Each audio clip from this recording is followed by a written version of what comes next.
Nous voici face à face avec le plus grand cervidé au monde, l'orignal. Son port de tête élevé, son museau renflé et ses oreilles basses nous indiquent que ce puissant animal de 500 kilos est sur le point de charger. La plupart du temps, une telle rencontre se termine par un coup de feu. Mais pour Gisèle Benoît, ce fut un coup de foudre. Le début d'une recherche passionnante qui allait remplir 10 ans de sa vie et dévoiler bien des secrets sur la vie cachée des orignaux. Une incursion dans le monde fascinant du langage des bois.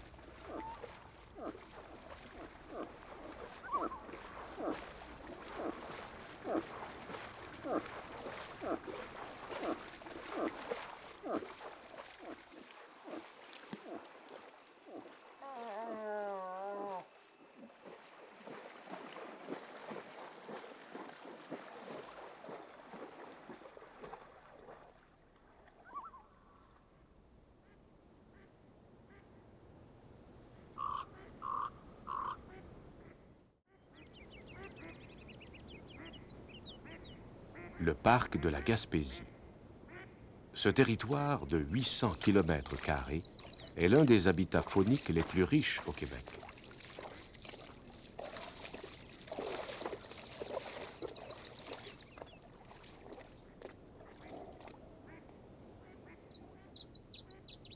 En été, les lacs du parc deviennent des lieux de rencontre où les orignaux viennent se nourrir de plantes aquatiques. Cette contrée montagneuse abrite aussi le dernier troupeau de caribous des bois au sud du fleuve Saint-Laurent. Malheureusement, leur habitat naturel a été modifié par des coupes forestières. Avec leur repousse d'essences feuillues, ces espaces dégagés sont beaucoup plus propices aux orignaux. Leur densité, à l'intérieur du parc d'ailleurs, est l'une des plus élevées au monde, jusqu'à 2 individus par kilomètre carré.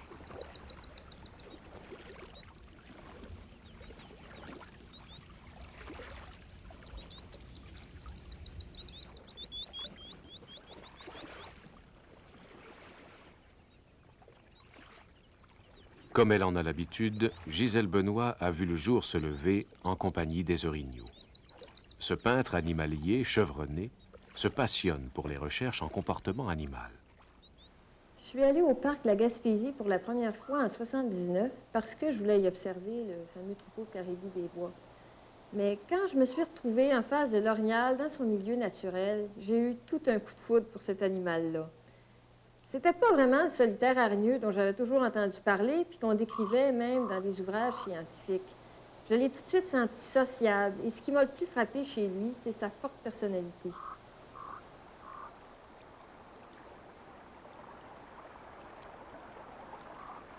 Un artiste naturaliste doit respecter la morphologie des animaux ainsi que leur habitat. Et il existe beaucoup de documentation à ce sujet. Pour moi, le véritable défi, c'est de dépasser le simple portrait anatomique. Je cherche toujours à saisir le caractère de l'animal que je veux peindre. Et pour y arriver, je vais sur le terrain, saison après saison, afin d'étudier en profondeur son comportement et son langage. C'est ce qui m'a amené à partager la vie intime de l'orignal. Chez les orignaux, le lien social le plus solide est celui qui unit le faon et sa mère. Les petits naissent à la fin de mai ou au début de juin, et ils bénéficient d'une croissance rapide. La femelle veillera sur sa progéniture pendant toute une année, jusqu'à la prochaine mise bas.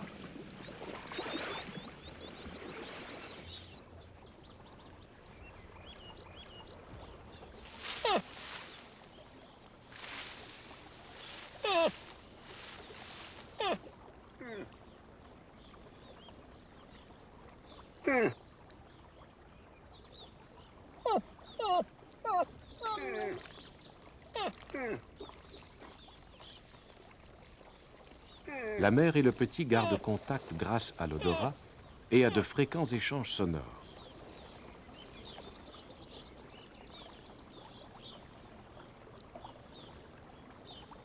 Tous les orignaux utilisent ce même genre d'appel guttural afin d'exprimer leur sociabilité.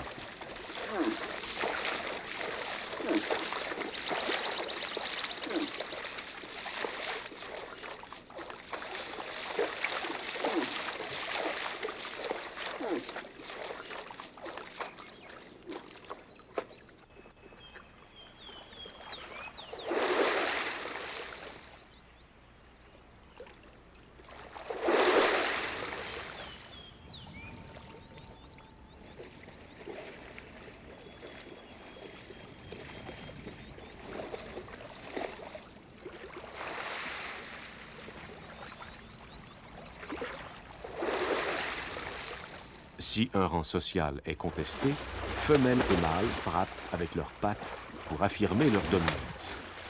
Dans bien des cas, une feinte de charge en guise d'avertissement suffit à effrayer le plus faible. Bien sûr, les coups de patte ne se donnent pas toujours dans l'eau.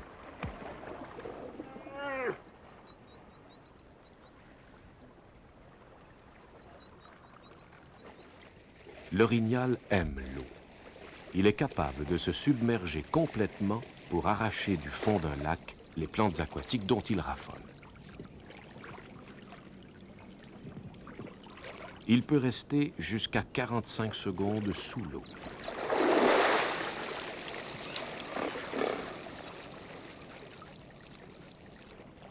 Il va sans dire que l'orignal est un puissant nageur.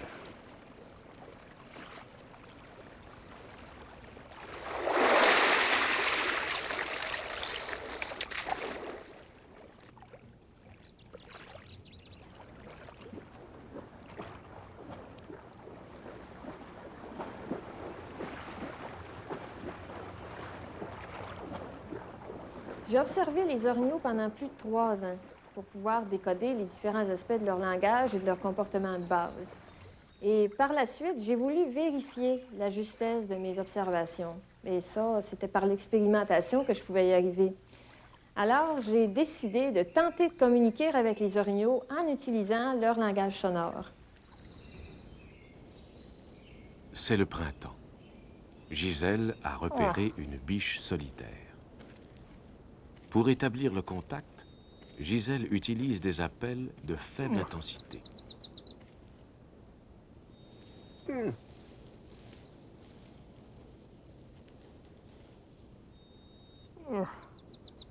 Même si sa vue et son odorat lui indiquent que Gisèle n'est pas un orignal, la biche est mise en confiance par ses messages sonores positifs. Ce genre de contact très rapproché est dangereux. Et c'est uniquement grâce à sa longue expérience que Gisèle peut le tenter.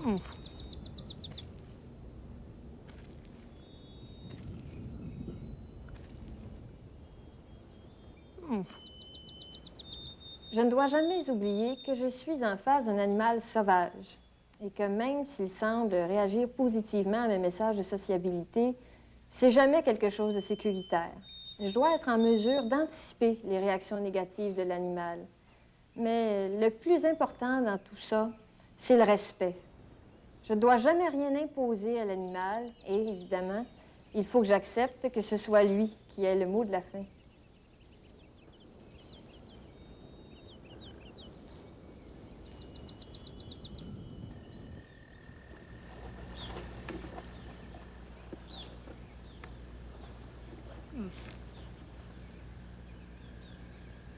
Ces rencontres ne sont pas toujours amicales.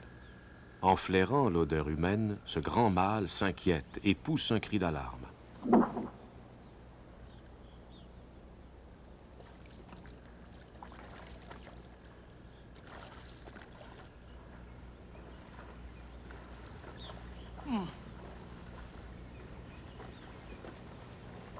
Soudain, sa peur cède place à la colère, et il le fait savoir.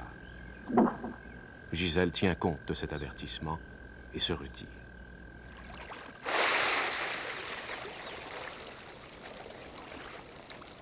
Sur la face interne de ses pattes arrière, l'orignal possède des glandes odorantes.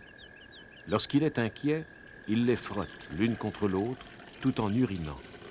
Les émanations qui en résultent avertissent les autres orignaux de la présence d'un danger.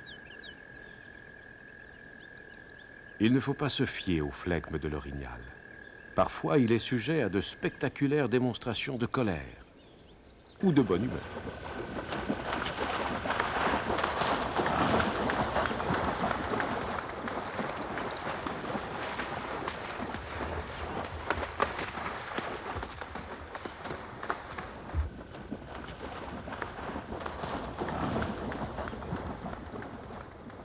La majesté de l'orignal provient surtout de son imposant panache. Fait étonnant, cette énorme couronne, exclusive aux mâles, se renouvelle complètement chaque année.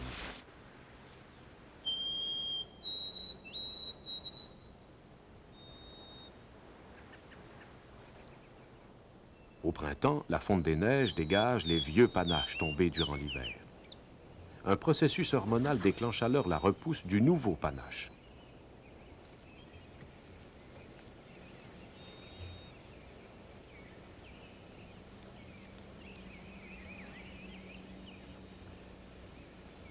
Les bois en formation sont recouverts par les velours, une peau sensible irriguée d'innombrables vaisseaux sanguins.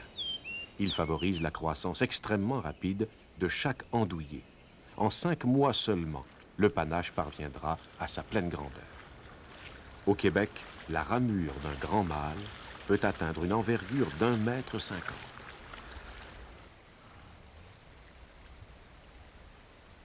m. C'est le début de septembre, juste avant la saison du rut.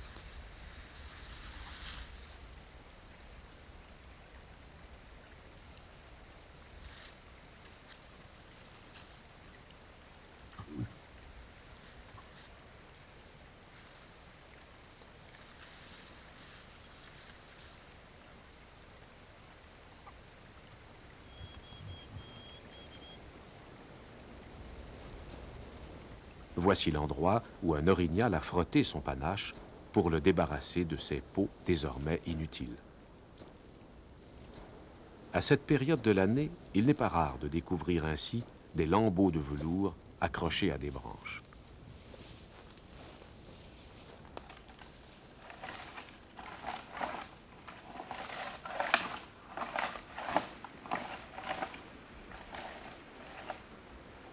Chaque année, l'orignal adulte produit une couronne massive d'égale prestance qui contraste avec les petites dagues des jeunes mâles. Contrairement à la croyance populaire, le nombre de pointes ornant chaque andouillé ne révèle pas l'âge exact de l'animal.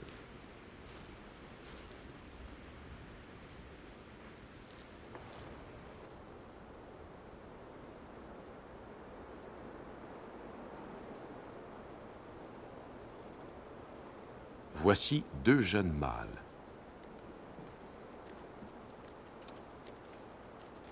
Leur excitation et leurs ébats témoignent de l'éveil de leur instinct sexuel.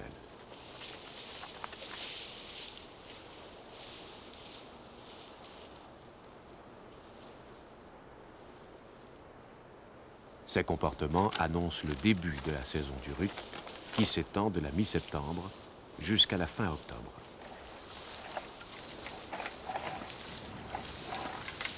À l'approche du rut, les panaches durcis peuvent enfin jouer leur rôle.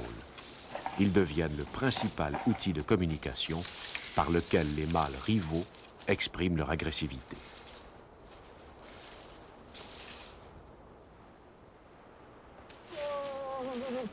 Et l'enjeu est de taille, obtenir les faveurs d'une femelle.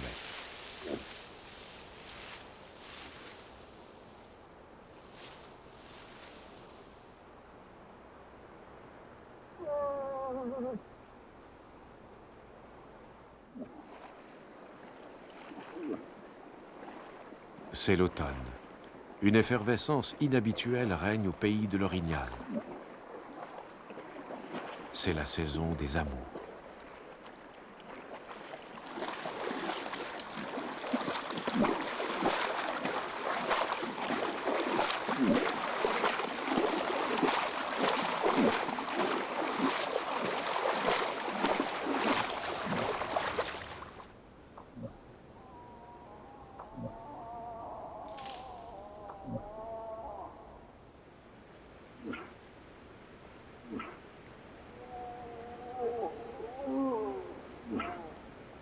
Gisèle a noté que durant la période de rut, certains mâles avaient un comportement territorial particulier.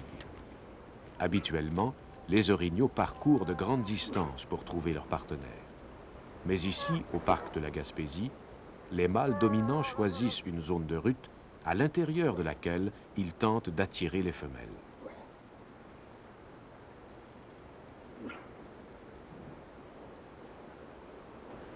Ce comportement est sans doute imputable au grand nombre d'orignaux dans le parc.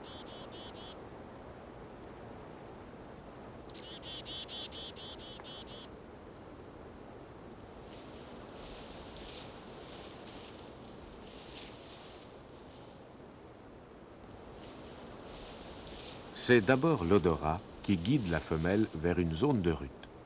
Ce trou bourbeux a été gratté par un mâle. Une forte odeur s'en dégage, car l'orignal y a mélangé de la terre à son urine, qui devient très musquée durant la saison des amours.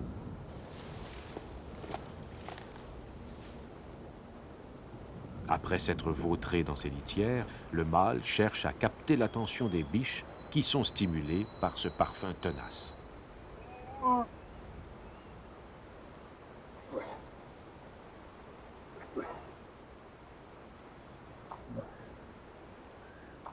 Les messages sonores font aussi partie du langage des orignaux en rut.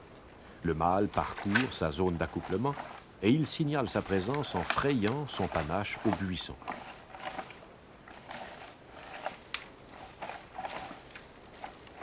Ce fracas attire l'attention de la femelle. Mais ce geste agressif vise surtout à intimider les autres mâles.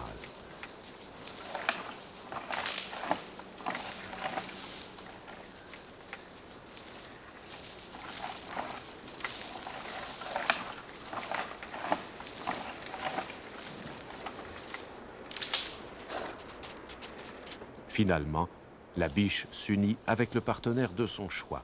Elle n'accorde pas automatiquement sa préférence au mâle le plus agressif.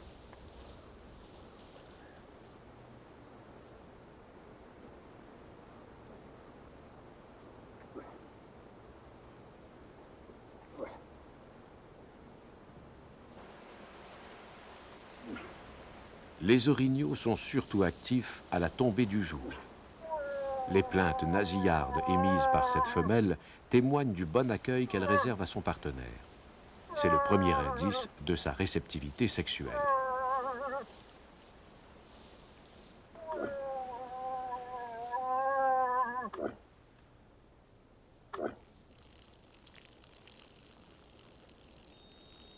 L'urine de la biche libère des phéromones.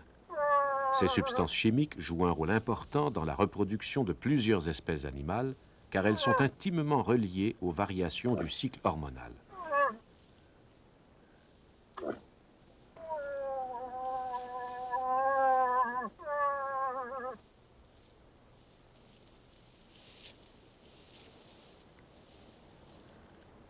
Les ongulés possèdent dans leur palais un organe qui leur permet d'analyser ces phéromones.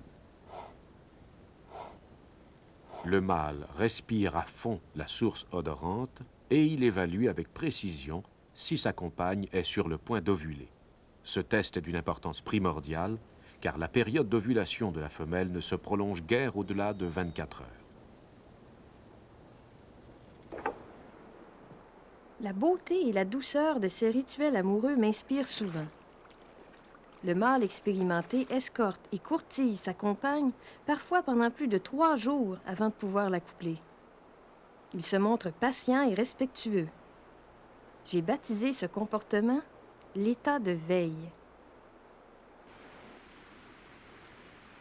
Cette femelle accepte les avances d'un mâle expérimenté.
La femelle en chaleur n'apprécie guère la présence d'autres biches à proximité de son partenaire.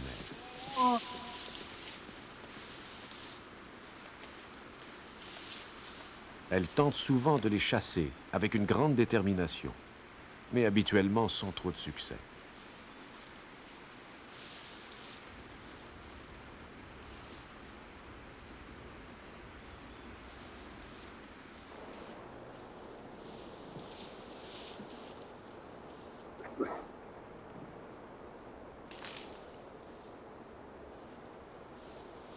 Des orignaux de rang inférieur rôdent souvent autour de l'enclave du mâle dominant.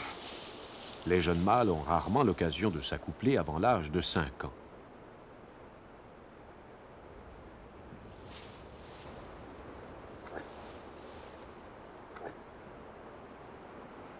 Leur frustration et leur manque d'expérience font qu'ils harcèlent les biches sans discernement. Ce comportement est à l'origine de manifestations sonores impressionnantes de la part de ces dernières.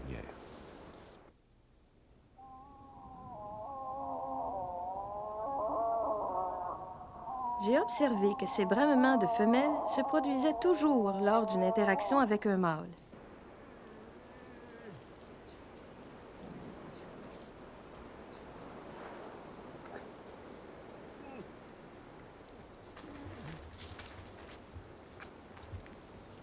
En voyant un jeune mâle approcher, cette femelle exprime tout de suite sa non-réceptivité sexuelle.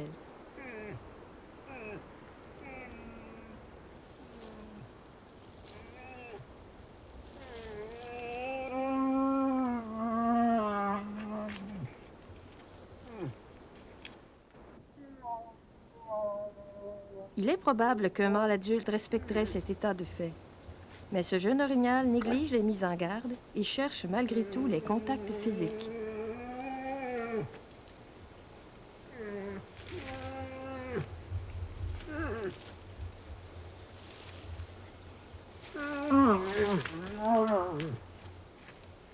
Les chasseurs imitent ces puissants cris car ils croient que ce sont les appels d'une femelle en chaleur en mâle de partenaire.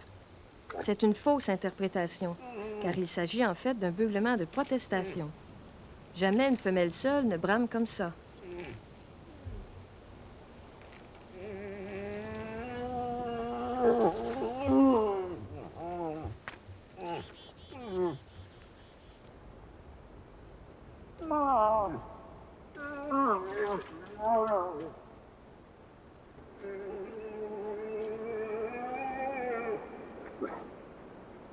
Ces beuglements négatifs attirent tout de même les mâles en rut, pour la simple raison qu'ils réagissent au moindre indice leur révélant la présence d'une biche.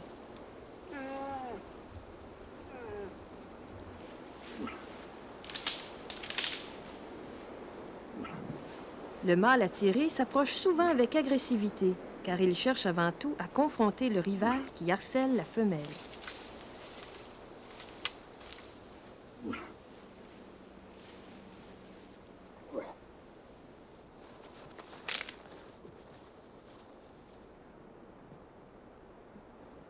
Les premières fois que j'ai imité les bramements d'une femelle orignale pour attirer un mâle en période de rut, je dois avouer que j'étais encore sous l'emprise des préjugés véhiculés par de nombreux chasseurs. Alors moi, je m'attendais à voir surgir un orignal au galop, fonçant aveuglément sur tout ce qui bouge comme un espèce de fou furieux. Mais finalement, j'ai compris que l'ignorance et la peur entretenaient de tels préjugés sur le comportement animal parce que ça se passait pas comme ça.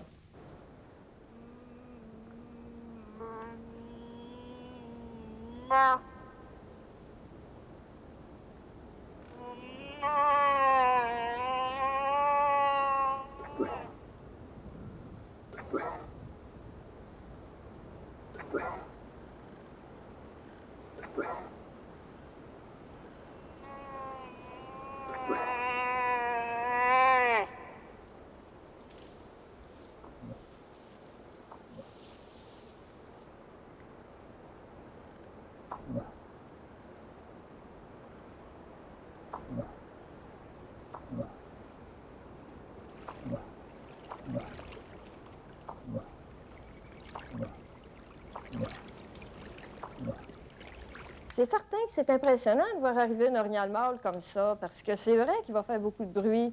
Il va foyer son panache, il va émettre toutes sortes d'appels et de grognements, mais ça fait partie de son langage. Faut pas confondre là, l'expressivité naturelle d'un orignal avec une quelconque attaque gratuite ou une charge. Ça n'a vraiment rien à voir. Pour établir un contact positif avec un mâle en période de rut, Gisèle préfère reproduire les doux gémissements d'une biche réceptive qui accueille un éventuel géniteur.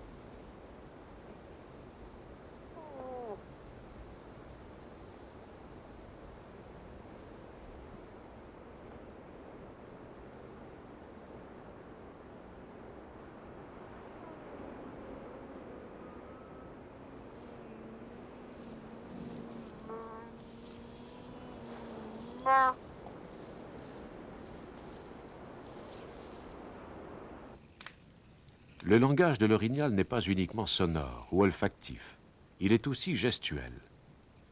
On serait porté à croire que le panache sert uniquement d'arme offensive ou défensive. Mais l'orignal l'utilise aussi pour transmettre des messages visuels qui prennent l'allure de véritables chorégraphies. Deux mâles rivaux se préparent à combattre.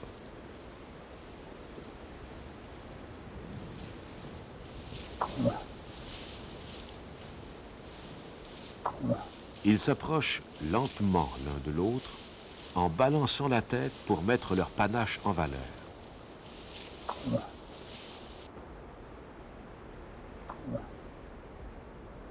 Ils frottent leur bois vigoureusement contre les buissons pour intimider l'adversaire.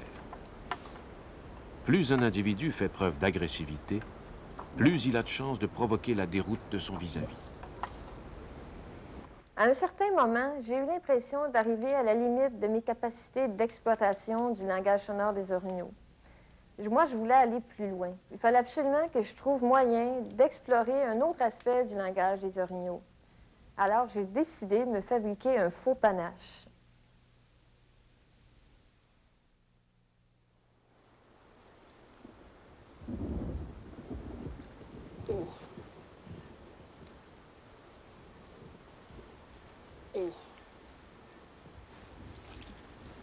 Avec son faux panache, Gisèle défie un grand mâle. Durant un rituel de confrontation, elle doit faire preuve d'agressivité et d'assurance, exactement comme si elle était un véritable orignal.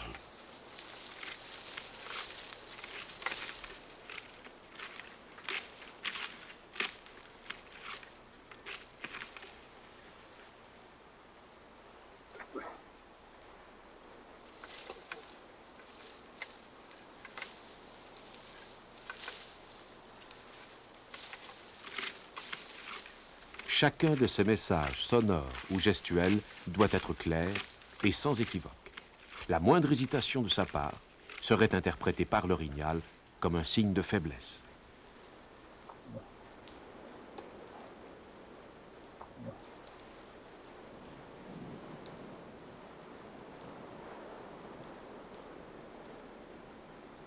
Grâce à des expériences comme celle-ci, Gisèle a découvert que l'envergure du panache ne définit pas automatiquement le rang social d'un orignal mâle. L'agressivité exprimée par le mouvement et le frottement des bois a un impact psychologique plus important. C'est pourquoi Gisèle réussit à tenir tête à un orignal dont la ramure est pourtant supérieure à la sienne.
Le plus périlleux dans ces confrontations, c'est de savoir jusqu'où je peux aller. En général, l'orignal n'est plus qu'à 5 ou 6 mètres de moi lorsque je discerne les signes m'indiquant qu'il est prêt à passer à l'attaque.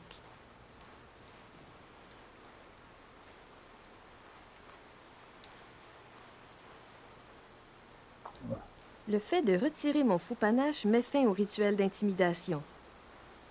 Ne voyant plus la silhouette du rival, l'orignal perd généralement la motivation de combattre. C'est très impressionnant de ressentir l'agressivité d'un grand mammifère comme un orignal tourné contre soi. Mais il se comporte de cette façon-là parce que je suis moi-même un autre orignal à cause de mon faux panache. Alors, c'est vraiment le jeu de l'intimidation. S'il réussit à m'intimider dès le début d'une expérience, je retire mon faux panache, puis c'est fini. Sinon, c'est moi qui essaie de l'intimider, mais pas en étant un être humain, mais en étant un vrai orignal.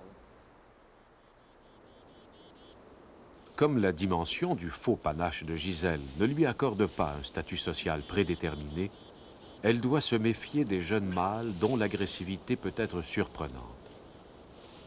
Ce jeune orignal découvre Gisèle dans un territoire qu'il revendique.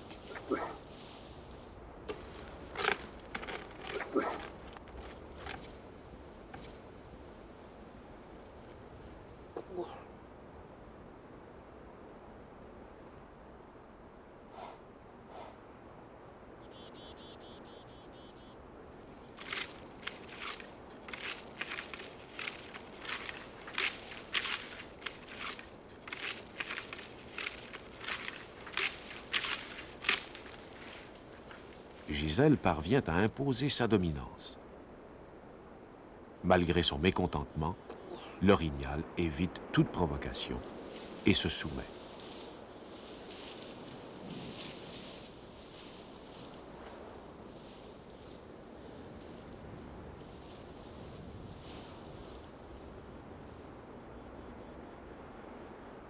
Gisèle doit tenir son rôle jusqu'au bout et chasser le jeune mâle de la clairière.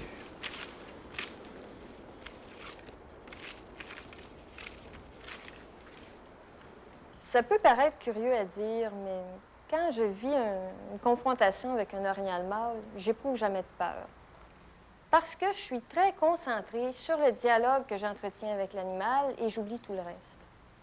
Et c'est tant mieux, parce que s'il m'arrivait de paniquer puis de me mettre à courir, je suis certaine que ça déclencherait une charge.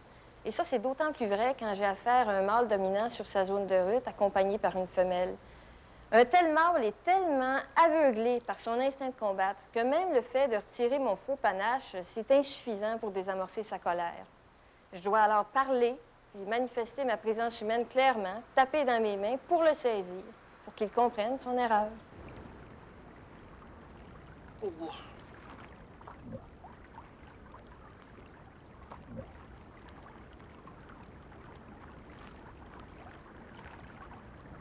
Doucement. Doucement. Non, non.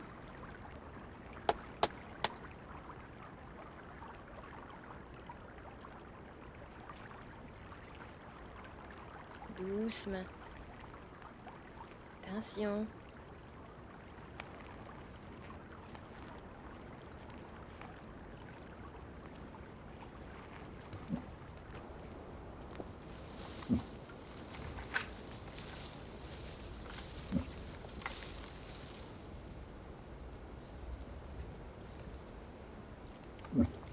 Il est difficile pour Gisèle d'étudier l'attrait que son faux panache exerce sur les biches. Pendant le rut, la plupart des femelles réceptives fréquentent le territoire d'un mâle dominant, toujours prêt à repousser un rival. Quand je m'approche d'une femelle, surtout en terrain couvert, je tiens toujours compte de la présence possible d'un mâle.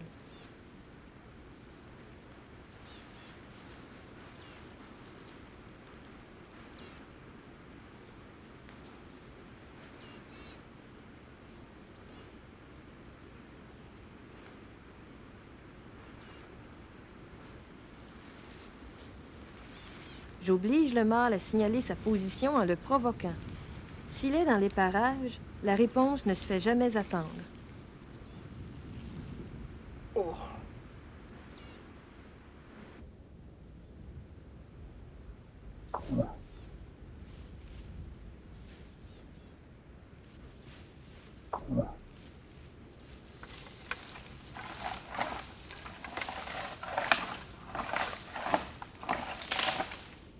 Si aucun mâle ne se manifeste, je peux tenter de séduire une femelle sans risquer d'être surprise par un rival jaloux.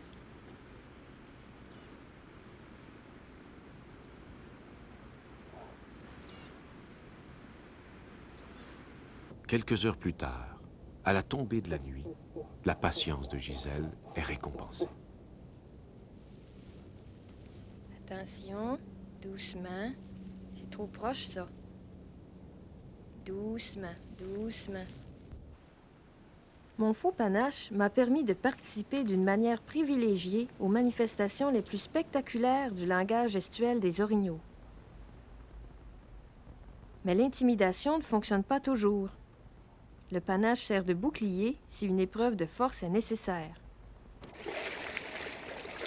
Pour Gisèle, il restait à savoir si l'orignal se servait de son panache pour communiquer durant l'été, alors que les andouillés couverts de velours sont très sensibles.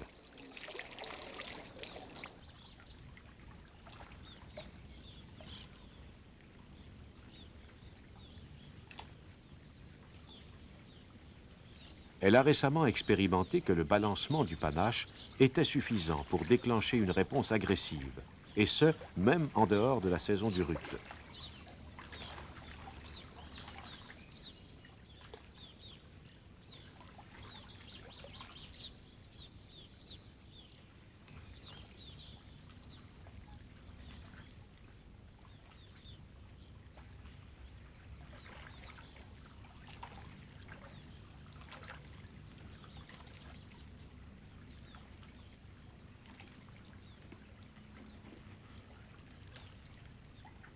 Au dernier moment, l'orignal se ravise.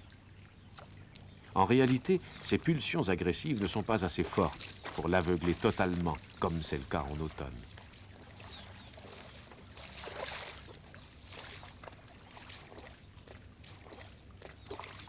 En été, il est beaucoup moins risqué pour Gisèle d'utiliser son faux panache pour démontrer la sociabilité naturelle de l'orignal.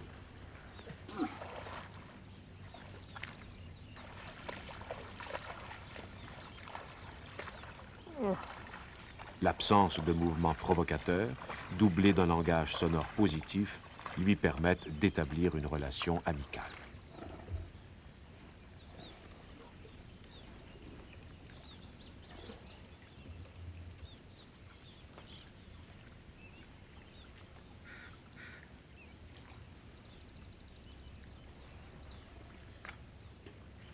C'est extrêmement dangereux de se présenter devant un orignal avec un faux panache sans comprendre l'ampleur des messages qu'il peut transmettre.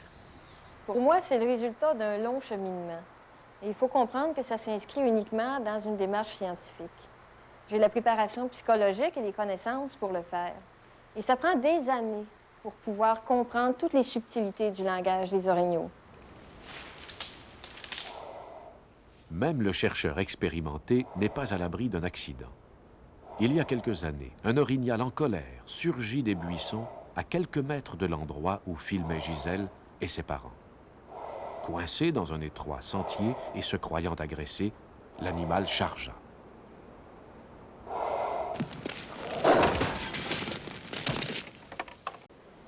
Par chance, personne ne fut blessé.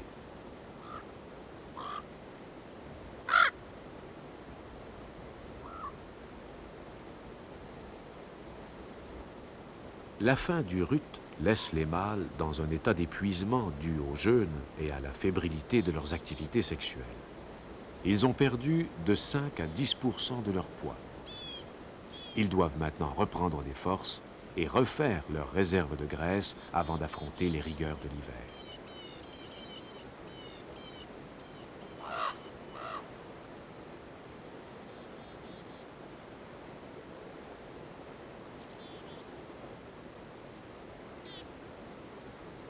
Les jeunes de l'année passeront leur premier hiver en compagnie de leur mère.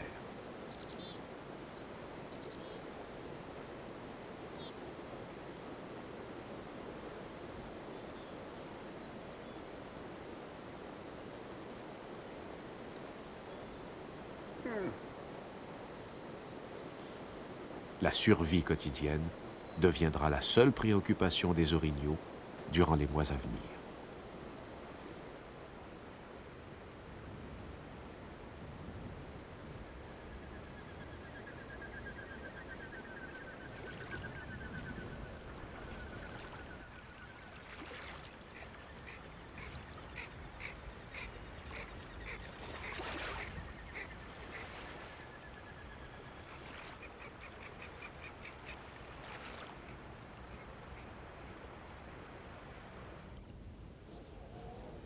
L'approche de l'hiver signifie, pour Gisèle, la fin de longs mois d'un travail exigeant sur le terrain.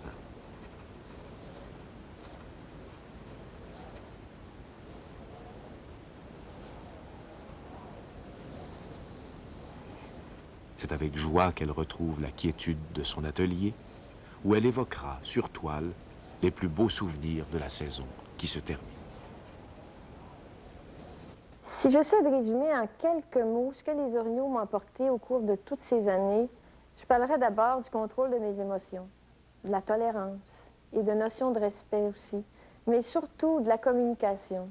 À quel point c'est important de communiquer pour éviter toutes sortes de conflits. Puis ça s'applique même à nous en tant qu'êtres humains. En tous les cas, pour moi, ça a été une source d'enrichissement personnel extraordinaire. Mais malgré tout, on ne peut jamais dire qu'on a terminé d'explorer l'univers du comportement animal.